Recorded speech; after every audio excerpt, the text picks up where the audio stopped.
There's a couple things we want to talk about. I have not seen Indiana Jones 5. But I did. But Tyler did. I did. I want to talk about, because there's been a lot of discourse lately about the death of the cult classic, and I want to talk about that. And then you're gonna love what Mattel is doing. I am excited. I didn't read ahead. Do not. I won't. This is gonna make for one I don't like. segment. See, the basis of our old show, Tinfoil Radio, which is what made it work so well, and it kind of devolved into something else, which is why it wasn't fun anymore. But in the original idea was, hey, Jake's going to research like a conspiracy theory and then tell me all about it. And I'm not going to know anything about it and then react to it and stuff. And it worked for a little while, but then we had to start talking about assholes like every fucking week. But this, I still like it when we have the ability to do that, where I'm like, I don't know what's coming. Yeah, and that's why we don't do the Griff Report every week, because it's too much. It's just, it's boring because they all have the same shit over and over again. Hey, Geeks and Gamers got demonetized, didn't they? I'm pretty sure they got remonetized. Of course. Because YouTube's a bunch of fucking cowards. Douchebags. Anyway, you know what they are? You are nothing but garbage, yeah. Nothing but garbage, guy. So, Tyler, you saw Indiana Jones. Yes. And the Dial of Destiny. I have not. So, and the Temple of Destiny, and the Dial of Doom. Wow.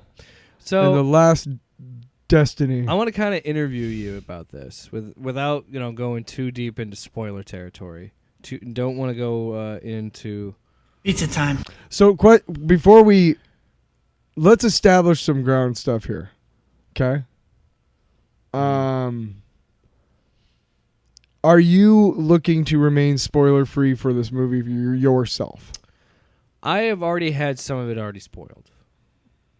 Okay. Do we want to talk about it off the air so I know what you've been spoiled and not? Well, we could pause so we don't spoil it for someone else. We could do a little wingity dingity. Well, for those of you who don't know, wingity dingity is when we eat a bucket of chicken wings and then come back to the show. Could you imagine? What do you mean imagine? We do it every week, halfway through the show. Wingity dingity. Hold on. So we're going to discuss this to make sure we don't spoil something. Why do you think we have such high cholesterol? Because I'll hit the pizza time if we have to, is what I'm saying. Okay. I don't mind if this is kind of spoiled, because I already had my own thing about it. Hold on. So we discussed it off the air. I did, in fact, have an element of the movie spoiled for me. But yes. The thing that I had spoiled, I had already my own suspicions about it anyway. So it wasn't that big of a spoiler. Which is kind of funny because it's actually a really small part of the movie. Well, so as far as I know, the plot concerns it, but the actual act of it is really small. It's tough because I want I don't really want a lot. I'm a little in a weird spot because I need to get off film Twitter when movies come out because what the hell's your problem? They fucking spoil shit so much. Because I had that Nick Cage cameo. Yeah, in what the hell? What are you doing to yourself? I used to spoil myself. I should just I should delete Twitter anyway. When the first I used to actually I would read the wiki like the day a movie came out because I wouldn't see it till Sunday. Yeah. And I was like, I just wanted to see, and it was like, why am I doing that? I like when I'm surprised. I had no idea that shit in Multiverse of Madness was coming at all. I had expectations, however. Well, I didn't have hardly anything of that spoiled, or Thor. I'm saying me neither. I'm saying that was really cool, but like it's actually a lot easier to remain spoiler free than you think. Yeah, you're kind of. But so anyway, if you're going to the source, what I wanted to do is just kind of talk to see how vaguely. Let's talk about it. So, you talked about on this show how you even liked the Kingdom of the Crystal Skull. Yes, I did. So you were already going to be like, I feel like you had your own, because everybody comes into a movie with their own bias, right? So I think you were going to be a little bit more positive on this movie no matter what. Well, the first, I think there could have been things that, I don't think that you wouldn't be honest and be like, no, there's things that really sucked and blah, blah, blah. And so I saw your tweet about it, and I was like, oh. So first of all, I was like, oh, okay, so you did see it. Mm-hmm.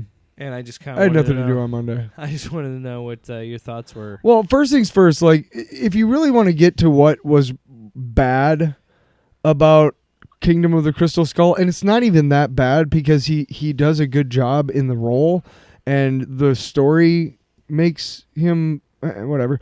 But Shia LaBeouf, was really like, and then there was a segment, there was this scene, this whole like fridge. I don't give a shit about the fridge, dude. I'm talking about Shia LaBeouf swinging with monkeys and shit. What the fuck is that, dude? These green screen monkeys? Shut up.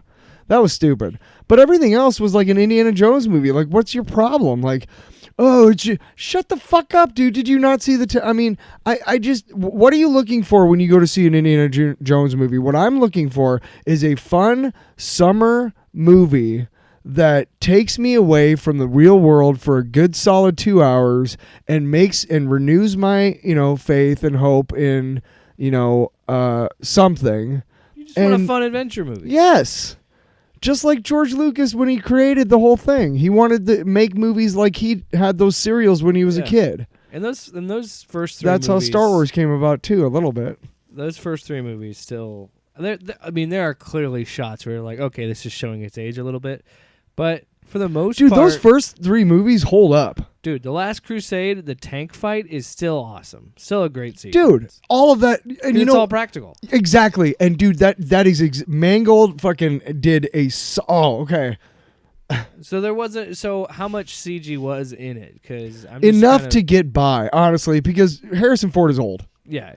You're gonna have to have a stunt double. You're gonna almost have the entire first. Keaton is Batman. I'm not spoiling anything by saying almost the entire first 20 minutes is kind of a prequel recap exposition, sort of, but it's basically an Indiana Jones adventure that takes place, I want to say 1939-ish, it might have even been close to the end of the war, the things that were going on.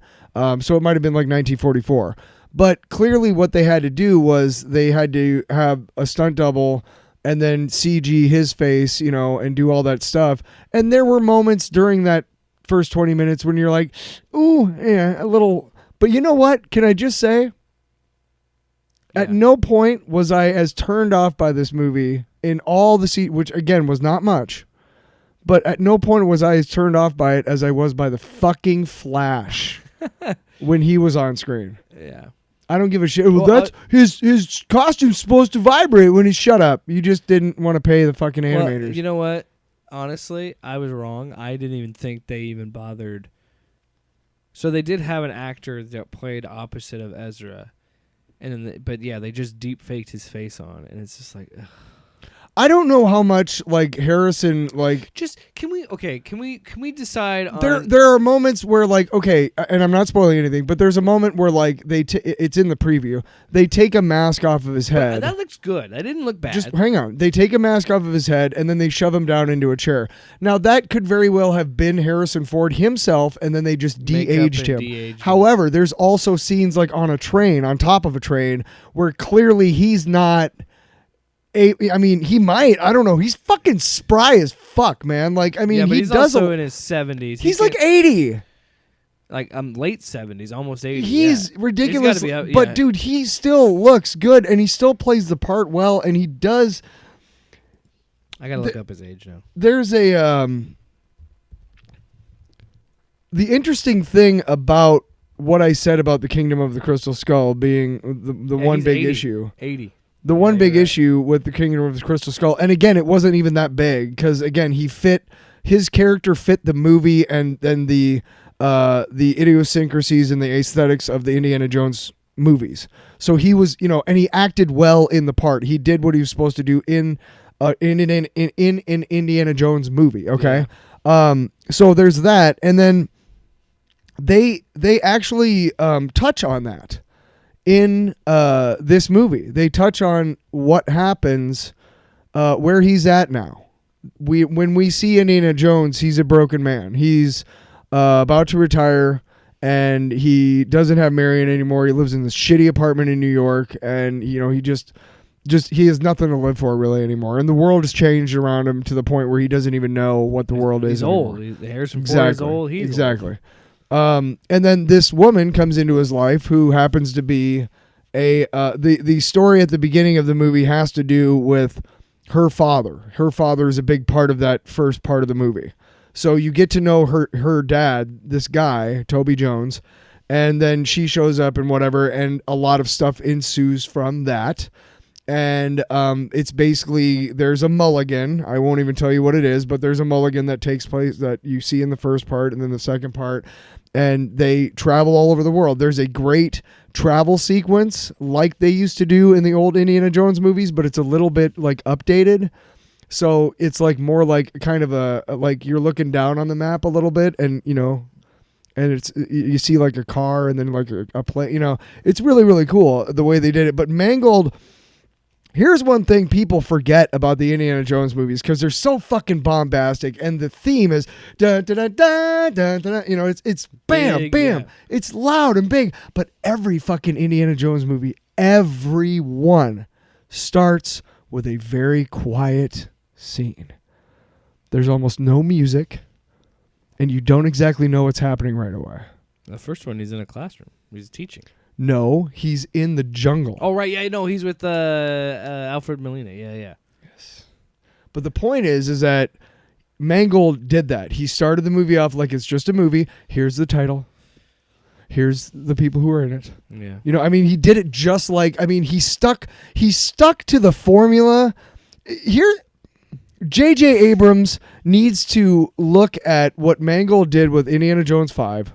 Okay? Mm-hmm. He needs to look at that and go, oh, that's how you're supposed to update a movie. Not copy it fucking scene by fucking scene and story point by fucking story point, dude. Mm-hmm. Okay, that's not what you're supposed to do. What you're supposed to do is you're supposed to keep the feel of those movies alive. Now, Abrams did do a good job of that. In fact, I'm so proud of him for getting rid of the fucking lens flares and that shit. Thank you. Thank you so much. But Mangold did what you're supposed to do. You update a movie or a beloved franchise by keeping the feel of it. And the story beats, it's not exactly the same, because this is the first movie where the woman in it is not, there's no possibility, there's no romantic tension, because there's no possibility for that. She's his goddaughter. Yeah. So that's like the big difference from all these other movies. Yeah, the female is not a love interest. But she kicks ass. And I saw this fucking jerk off tweet, like one, I don't know who it was, but it was like oh man, the hate a transgender woman probably swimming for somebody, but they tweeted it and said like, oh, Phoebe, and I'm like, dude, I don't know about you, but there's a lot of scenes. I think she's very attractive. And there's a lot of scenes where it's like, wow. And here's something great that I love about this movie.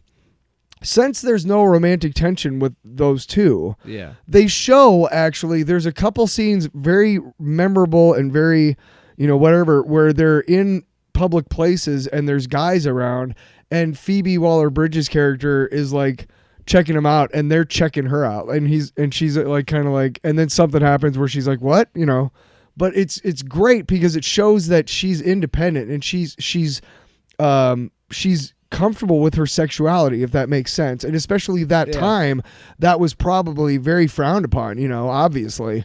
Women's lib was becoming a thing and whatnot, and shit, until the 70s, you couldn't own a credit card if you were a woman unless you had a husband. Still these days, if you want to get your tubes tied, if you're under the age of like 40 or something, there's a lot of doctors that just won't do it. And there's no law that says that they have to. The hate that Phoebe Waller-Bridge, is it Bridger or Bridge? Phoebe Waller-Bridge, that she gets, it's the same as the shit that Brie Larson catches. It's just, they think because she had a show like Fleabag that was very feminist and progressive and a funny like I've only seen a few episodes. I need to watch it now. It's a funny show. And she's awesome. It's an interesting show. She's exactly what the franchise needs. She's very Marion Ravenwood. But what I'm saying is, I was thinking about doing a Griffith report, report on this.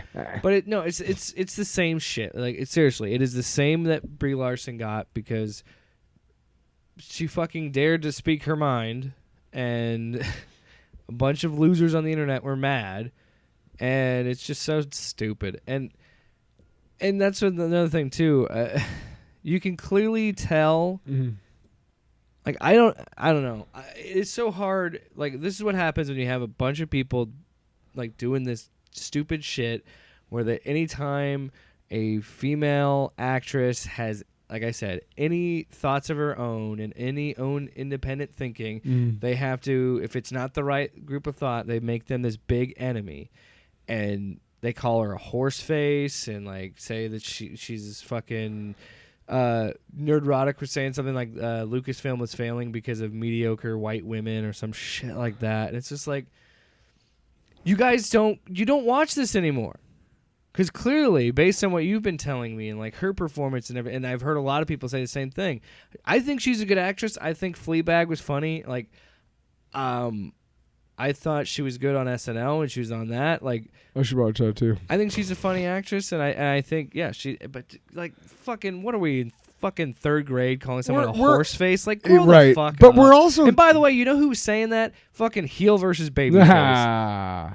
I love it. He's got a lot of nerve. I love it when people like. That's why it's so stupid to make fun of people's looks. Like, shut up. Yeah, dude. Fucking. Anyway, the funny thing is, to American audiences, you know, she's fairly new still, but she's been around over in the UK and Europe for forever, and she's like an award-winning playwright in her own right. You know, before Fleabag. So. You know, we're just catching, you know, Phoebe Waller-Bridge now, but she's been around for a while. And, you know, she's making her own way, and why wouldn't you want to root for that? You know? Why wouldn't you want to root for somebody like that? Like, that's cool. Like, you just had a dream and you just made it happen. Like, what am I trying to do with my music, you know? And I'm not saying, like, I haven't on this show made comments that were, like, based on someone's looks. Yeah. But we both have. The difference is I'm not just making that like trying to make that a joke and criticism constantly. Like, aren't we generally just firing back on douchebags who are talking shit for nothing? Yeah, and they do this Trumpian shit of like using these weird like the point is, well, no, they just use these bully names. Like, that's all Trump ever does. And so then they attach names and give these stupid little nicknames to people. And it's just like, what are we doing? Like, you can't enjoy something. Like, everybody is so quick. And it's gotten worse and worse throughout the years. But everybody is so quick to see something and be a franchise. And, yeah, there's no reason to have a fifth Indiana Jones movie. There's no reason for any of this shit. But I'm not sad. I mean, I'm glad they made one. But they're so quick to see that and immediately hate it because new is...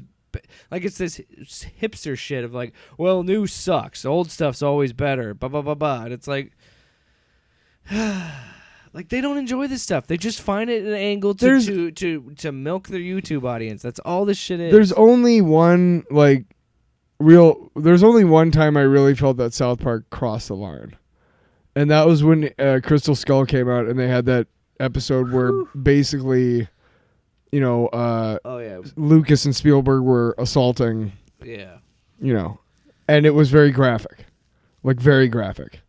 And I remember seeing that episode. I was a regular watcher of South Park at that time. I remember seeing that episode and being like, I'm going to take a break from these guys. Because it's not that serious. No, and it was just like, what the fuck, you know, like. And I'm glad that you enjoyed it. That does. That's why I enjoyed Kingdom of the Crystal Skull, because that was a summer movie too, and I grew up with that shit. You know, I mean, I'm probably gonna. It was always a summertime thing to do. Like, well, not always. I guess only 3 times in my life. I'll enjoy it on Disney Plus. Yeah, well, fuck. I'm seeing that it's not doing great at the box office, and you know what? I'm not surprised because people are being more selective because everything is more expensive. Inflation There's a lot more people. Okay, you saw it. I'm probably gonna skip it. I'm not gonna. You and I went and saw watch what? It on Disney Plus. The last movie we saw, Flash. The Flash, yeah. Okay, and there was not that many people in our theater, right? Yeah, we saw it on a Sunday afternoon. I did. Okay, so I guess I saw mine on Monday over the holiday weekend. Yeah. Afternoon, but mine was packed. Well, yeah, because of the holiday. Which is interesting because I still had the fucking Rota myself. Well, that's what people said. The opening box office wasn't that great. I was like, yeah, but the 4th of July is on a Tuesday, so Monday and Tuesday they're probably going to make a lot of money. Which is what they were banking on, which is why they put it out around this time. This is nothing new. When do you release a movie in the summer? Either early May. You can maybe get away with it mid-May. Memorial Day. You know, like 4th of July. When are we just going to learn that the easiest way to show movie studios what we don't want to see is by not going to see movies that fucking suck anymore? Like, stop it. Yeah. Like, nobody goes see... Well, that's another thing, too. Hey, and that's another thing, too. Let's all make a pact to not go see Kraven the Hunter. I'm sorry. I will not No, cover but, like, it for all the of show. us. And I'm sorry about the people that worked on that movie, but you should... I mean... We didn't review Morbius until it hit Netflix. I never touched it until it was on streaming because I was never going to get that movie. I still haven't. Did you review it? Did you watch it? No, because I fell asleep like 3 times trying to watch it. Oh, my God. No way. I can't even imagine. It's so bad. Seriously? But... It sucks. Yeah, Kraven. I'm not going to see fucking Kraven. No, fuck that shit. It looks so stupid. But you're right. We need to start speaking up about... Excuse me, the dog's groaning over there. But yeah, I get it. So I'm just, again, I'm glad you enjoyed it. I'm probably going to enjoy it too. Great, but our dog's possessed. I'm just in a spot where there are some movies I'll just wait for Disney Plus. I get it. I think Blue Beetle might be the next movie I see in theaters. You know what's interesting is that I bought myself... Okay, so we each bought ourselves a large popcorn at the Flash, right? Yeah. Okay. Because you wouldn't share. No, I just didn't want to... Because when we shared a popcorn at... Spider-Verse. Guardians. Or was it Spider-Verse at Flicks? Yeah, Spider-Verse. So we shared a popcorn. That fucker was gone before 20 minutes was over in the movie. So I'm like, I'm going to make sure. Now, I can't remember about the Flash. I think I ate most of my popcorn. I don't know. I ate all mine. I had a large popcorn for this one, and I did not eat like that much of it. Like, this is how much of it I ate. I don't know why. I can see that. Anyway, I ate about a quarter of the to bucket, wrap it up. Which is funny because I could really go for some fucking hot butter popcorn right now. Oh yeah. Yeah. Oh. I had some Skittles. Bill Clinton says, "All right, give me some of Let's that. play the saxophone and get ourselves some butter poontang. Popcorn poontang. All right, and an egg McMuffin to go. we got like 2 drops. All right now. Episode. Oh baby. All right. Hey, and an egg McMuffin. shut up. See. Hey. Ventura Quicksand applies to all impressions, my friend. It'll suck Let's you in. fucking stop it. Let's do this. Suck you in like a vacuum. All right, so you gotta remember to. That's a dirt devil. You gotta remember. to not panic. No. Not panic. Give me your hand, Tyler. I gotta pull you out of the quicksand. Wrapping it up. If you were give it like a grade A to F, letter grade, what would you give it? You know what? Better yet. A scale of 1 to 5 whips. What would you give it?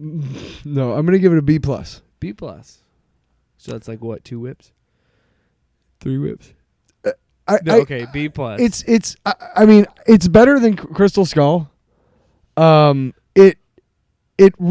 think at times it reaches the heights of the first 3.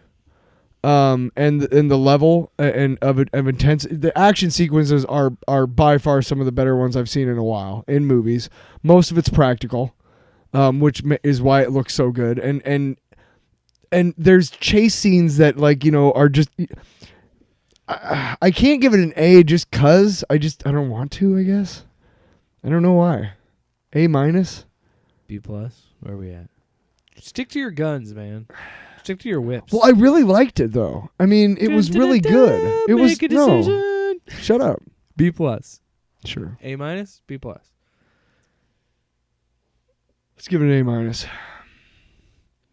I gotta take something off for the.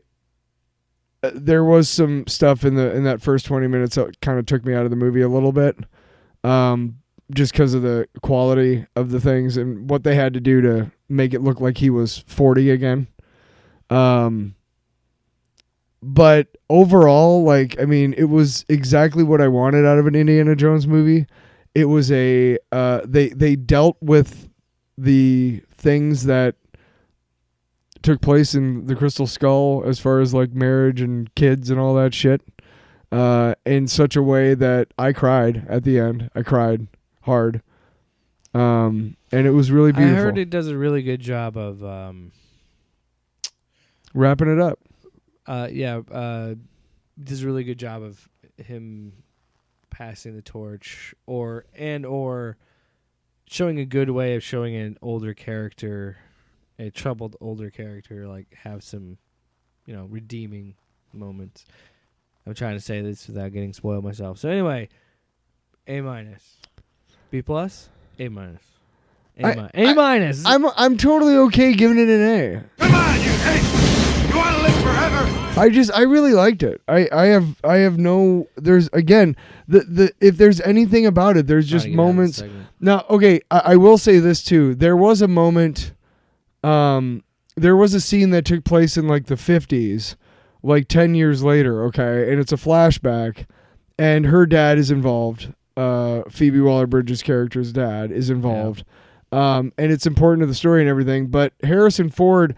That really took me out of it because they were trying to make him look, like 50 or 60, I guess, but it wasn't like as much or something. It was hard, like the way that they tried to make him look younger than he is, but older than Indiana Jones has ever been, just did not work right. So he was in shadow a lot in that scene, which is fine. Yeah. But that was, again, the only real criticism I have. I think, didn't John Williams score it? I think so, yeah. Came out of retirement? Came out of retirement. Off panel, off topic with Jake and Tyler.